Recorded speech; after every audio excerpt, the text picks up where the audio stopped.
നിങ്ങളുടെ പ്രാർത്ഥന കേൾക്കാൻ അടിസ്ഥാനപരമായിട്ട് ഒരു കാര്യം കൂടി വേണം.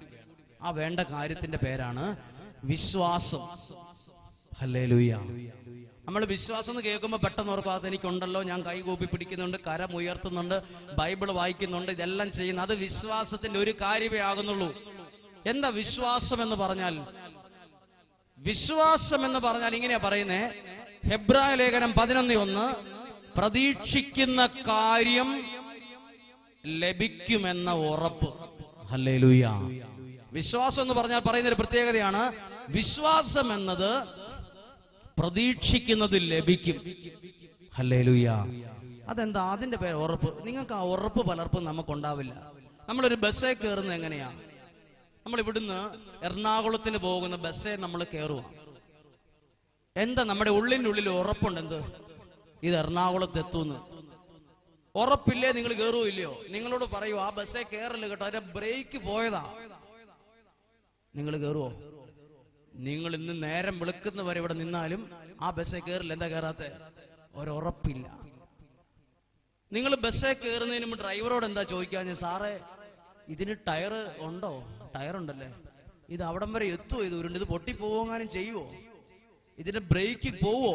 ഇതൊന്നും ചോദിച്ചിട്ടല്ല നമ്മൾ ബസ്സേ കയറുന്നത്. നമുക്ക് 30 ലക്ഷം രൂപയുള്ള ബസ്സിൽ കയറുന്നതിന് മുമ്പ് നമ്മുടെ മനസ്സിലൊരു ഉറപ്പാണെന്ത്? ഇത് എറണാകുളത്ത് ഞാൻ ആഗ്രഹിക്കുന്ന ഡെസ്റ്റിനേഷനിൽ എന്നെ എത്തിക്കും.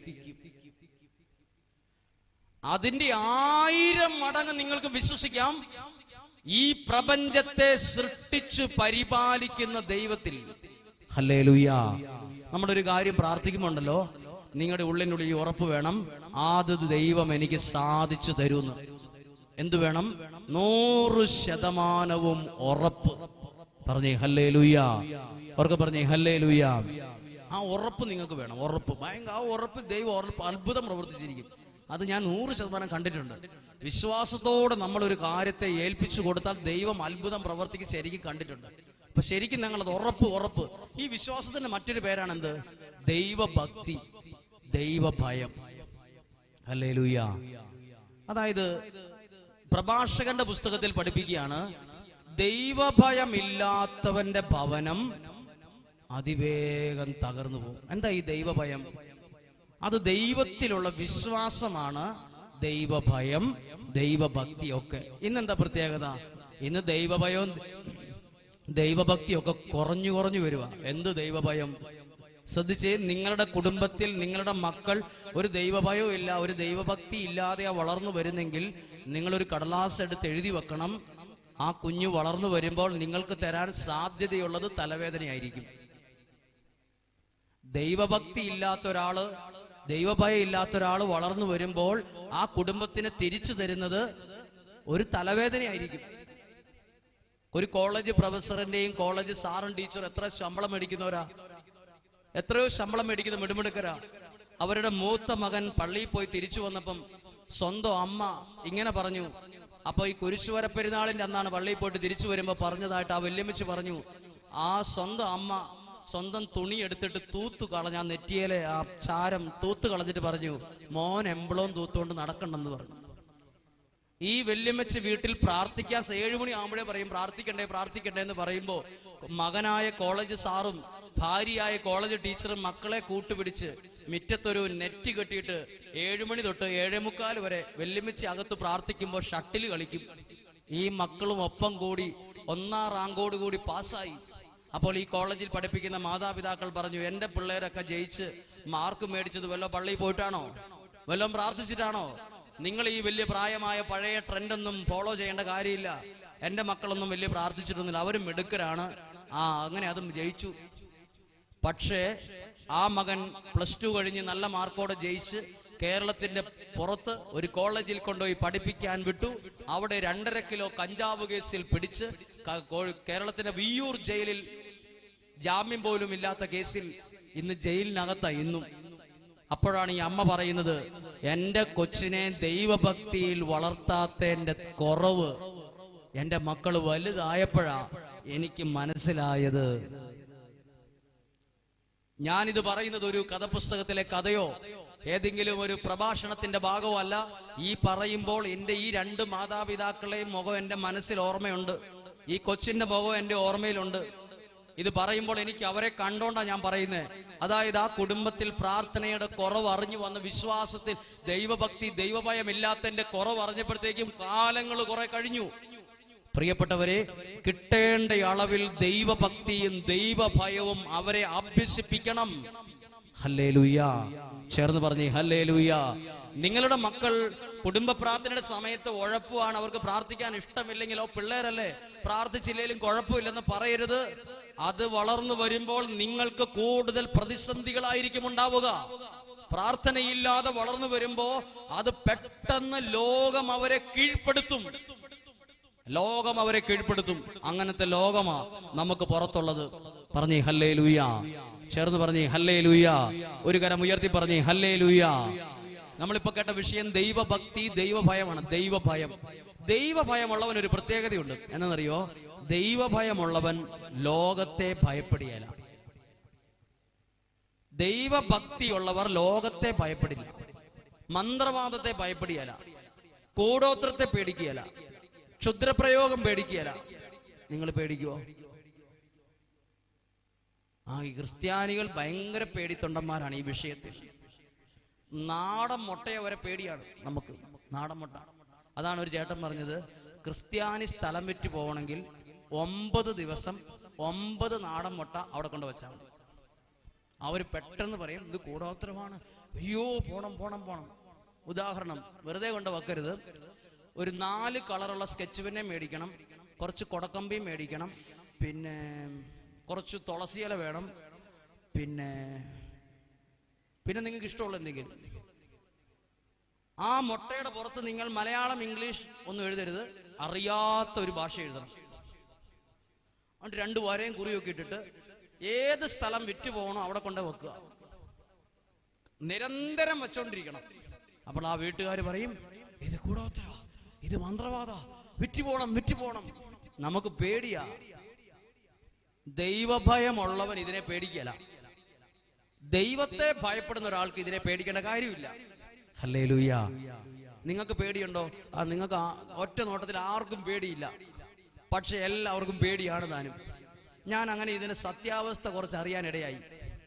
ഞാൻ വയനാട്ടിൽ താമസിച്ചുകൊണ്ടിരിക്കുമ്പോൾ കുറച്ച് വയനാടിന് ദൂരെ മാറി ഒരു ചേട്ടൻ വിളിച്ചു. ആ ചേച്ചിയാണ് വിളിച്ചത്. പറഞ്ഞത്, അച്ചോ ഞങ്ങൾ വലിയ സങ്കടത്തിലാണ്, എന്റെ ചേട്ടായിക്ക് കൂടോത്രം ചെയ്തൊരു മുട്ട കിട്ടിയിട്ടുണ്ട്, അതുകൊണ്ട് ഉറക്കവും പോയി, ആകെ വിഷമത്തിലാണ്, ഇതൊന്നും വിറ്റുപോകാൻ പറ്റുന്നില്ല. അപ്പൊ ഞാൻ ചോദിച്ചത് എന്ത് ചെയ്തു നിങ്ങൾ? സംഭവം ഇങ്ങനെയാണ്. ആ ചേട്ടൻ സ്വന്തം പറമ്പിൽ പണിയെടുക്കാൻ പോയപ്പം ഒരു കാർബോർഡ് പെട്ടിക്കകത്ത് കൂടോത്രം ചെയ്ത മുട്ട കിട്ടി. ഈ ചേട്ടൻ ഇത് പഞ്ചായത്തിന്റെ പറമ്പിൽ കൊണ്ട് വെച്ചു. കാരണം ആ പുള്ളിയോട് ആരോ പറഞ്ഞു പഞ്ചായത്തിന് കൂടോത്രം വയ്ക്കുകയല്ല. പഞ്ചായത്തിനും KSRTC ബസ്സിനൊന്നും കൂടോത്രം വയ്ക്കുകയില്ല, പ്രൈവറ്റ് ബസ്സിന് കേൾക്കുള്ളൂ. പിന്നെ സാധാരണ പാവപ്പെട്ടവർക്ക് കേൾക്കും. അമേരിക്കയ്ക്ക് കേൾക്കുകയല്ല കേട്ടോ, അമേരിക്കയ്ക്ക് കേൾക്കുകയല്ല, ഇന്ത്യക്ക് ചിലപ്പോൾ കേൾക്കും. അപ്പൊ എന്തായാലും കൂടോത്രം ചെയ്ത് മുട്ട ഇയാൾ പഞ്ചായത്തിന്റെ പറമ്പിൽ കൊണ്ടോ എന്നും പോയി നോക്കൂ ഇതിനെന്തെങ്കിലും പറ്റിയോന്ന്. അപ്പോൾ ഇദ്ദേഹത്തിന് അന്ന് തൊട്ട് ഉറക്കമില്ലാണ്ട് ഇയാൾ ഇങ്ങനെ കിടന്നിങ്ങനെ. ഭാര്യ ചോദിച്ചു നിങ്ങൾക്ക് എന്നാ പറ്റി, ആശുപത്രി പോണോ, എന്താ? അവസാനം പുള്ളി പറഞ്ഞു, എടീ കൂടോത്രം ചെയ്ത ഒരു സംഭവം കിട്ടി. എവിടെയാന്ന് ചോദിച്ചു. അത് ഇന്ന സ്ഥലത്ത് വെച്ചിട്ടുണ്ട്. അപ്പോൾ ഭാര്യ പറഞ്ഞു, നാളെ നേരം വെളുക്കുന്ന പാടെ നമുക്കത് അച്ഛനും കൊണ്ട് കൊടുക്കാന്ന് പറഞ്ഞു. എനിക്കല്ല, അവരുടെ വികാരി അച്ഛൻ. അവർ രാവിലെ എഴുന്നേറ്റ് ഈ കൂടോത്രം ചെയ്ത മുട്ട ഇത് പൊട്ടിയാൽ പിശാച് പുറത്ത് ചാടും, അതുകൊണ്ട് ഇത് പൊട്ടാതെ ഇത് കൊണ്ട് ഏൽപ്പിക്കാൻ നോക്കി. ഭാര്യ ഞങ്ങളവിടെ ധ്യാനത്തിന് വന്ന ആളായതുകൊണ്ട് പെട്ടെന്ന് പറഞ്ഞു, അതെ നമുക്ക് ഇവിടുത്തെ അച്ഛന് കൊടുക്കണ്ട, ആ അച്ഛന് കൊടുക്കാന്ന് പറഞ്ഞ് എന്നെ ഫോൺ വിളിച്ചു. അപ്പൊ എന്നെ ഫോൺ വിളിച്ചിട്ട് പറഞ്ഞു, അച്ഛൻ ഇങ്ങനെ കൂടോത്രം ചെയ്തൊരു മുട്ട കിട്ടി, എന്താ ചെയ്യുക, അച്ഛൻ അത് തരണമെന്നാണ് ഞങ്ങളുടെ ആഗ്രഹം. അപ്പൊ ഞാൻ ഇങ്ങനെ ചിന്തിച്ചു. പെട്ടെന്ന് എനിക്ക് അന്നേരം ഈ കൂടോത്രം ചെയ്ത മുട്ട ഈ സംഭവം ഒന്ന് കാണണമല്ലോ എന്നൊരു ത്രില്ലായി പോയി. ഞാൻ അന്നേരം ചാടി പറഞ്ഞു, ഇങ്ങോട്ട് പോരേന്ന് പറഞ്ഞു. അപ്പോൾ അവരെ ഒരു വണ്ടിയൊക്കെ എടുത്ത് കൂടോത്രം ചെയ്ത മുട്ടയായിട്ട് ഇങ്ങനെ വന്ന് അടുത്തെത്താറായപ്പോൾ വിളിച്ചു പറഞ്ഞു, ഞങ്ങൾ ഇന്ന സ്ഥലത്തെത്തി, അച്ഛൻ ഞങ്ങൾ എങ്ങോട്ടാ വരണ്ടേ, വരാൻ പറഞ്ഞു. ഇവർ വരാൻ തുടങ്ങിയപ്പോൾ എനിക്കൊരു ചെറിയ പേടി. ഇനി ഇത് അടുത്തടുത്ത് വരുവാണല്ലോ. ഇവർ വന്ന് ഒരു പെട്ടി എന്നെ തന്നു, ഇതിനകത്താന്ന് പറഞ്ഞു. ഞാൻ പേടിച്ചിട്ട് ഇത് തുറന്നില്ല. ഒരു 82 വയസ്സായ ഒരച്ഛൻ അവിടെ ഉണ്ടായിരുന്നു. ഇനി അഥവാ കൂടോത്ര കേൾക്കുവാണേലും പുള്ളി കേൾക്കുവാണെങ്കിൽ കുഴപ്പമില്ല. 82 വയസ്സായല്ലോ, എനിക്ക് 32 ആയിട്ടുള്ളൂ. കൂടോത്രങ്ങാനും എനിക്ക് ഏറ്റ പ്രശ്നം. അതുകൊണ്ട് ഞാൻ ഒരു തന്ത്രപരമായ ഒരു നീക്കം നടത്തി. ഇങ്ങനെ പറഞ്ഞു, എന്നേക്കാൾ ശക്തനായ ഒരു അച്ഛൻ താഴെയുണ്ട്, ഈ മന്ത്രവാദത്തിന്റെ ശക്തിയെ ഇങ്ങനെ കളയും.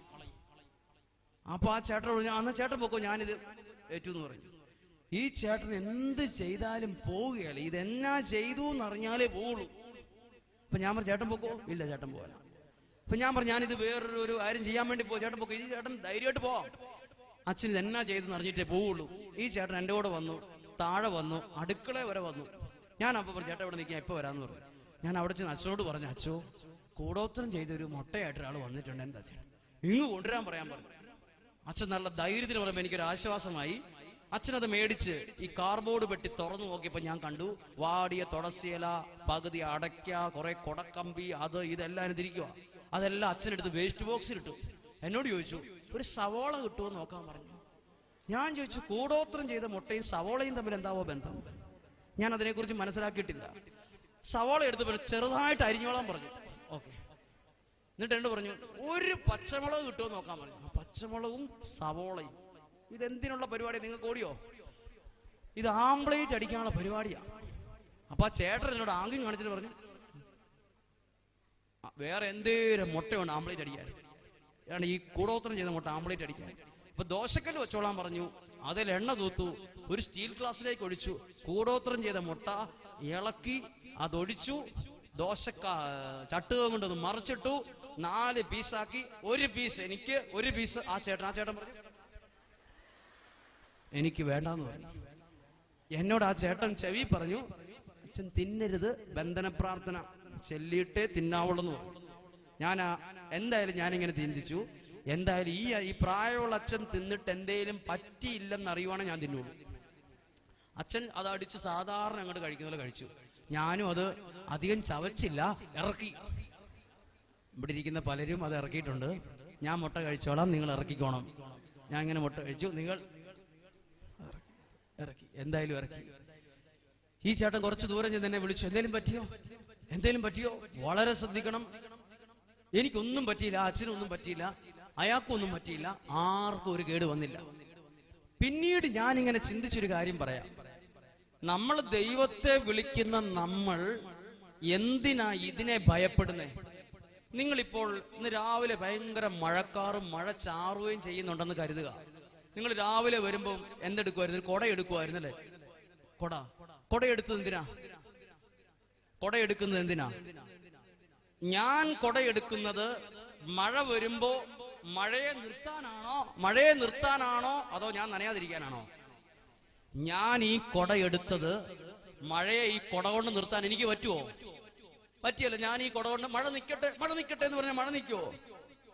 ഞാൻ ഈ കൊട നേരാവണ്ണം നിവർത്തി ഞാൻ പിടിക്കേണ്ട പോലെ പിടിച്ചു നടന്നാൽ ഞാൻ നനയുകയെന്ന് ഉറപ്പാ എനിക്ക്. ശരിയാണോ? നമ്മൾ എന്തിനാ ഈ ദൈവത്തെ വിളിക്കുമ്പം പ്രാർത്ഥിക്കുന്നതും ഉറക്ക ദൈവത്തിൽ ആശ്രയിക്കുന്നതൊക്കെ?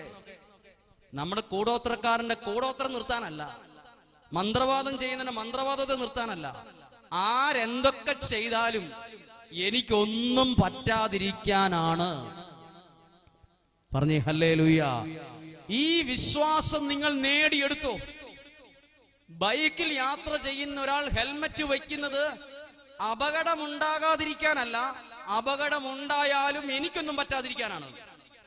അങ്ങനെയെങ്കിൽ നമ്മൾ ഇത്രയും പ്രാർത്ഥിക്കുന്ന നമുക്കെതിരെ എന്ത് ശക്തികൾ, എന്തെല്ലാം തിന്മയുടെ ശക്തിയെ ഇളക്കി വിട്ടാലും അത് നമ്മളെ തൊടാൻ പോലും സാധിക്കത്തില്ലാത്ത വിധം അകന്നേ നിൽക്കത്തുള്ളൂ. പറഞ്ഞേ ഹല്ലേലൂയ. ഉറക്കെ പറഞ്ഞേ ഹല്ലേലൂയ, ഹല്ലേലൂയ. അതുകൊണ്ട് പ്രിയപ്പെട്ടവരെ, പ്രാർത്ഥിക്കുമ്പോൾ ഒരു കാര്യം നിർബന്ധമായിട്ടും വേണം, വിശ്വാസത്തോടെയുള്ള ഒരു പ്രാർത്ഥന. പറഞ്ഞേ ഹല്ലേലൂയ.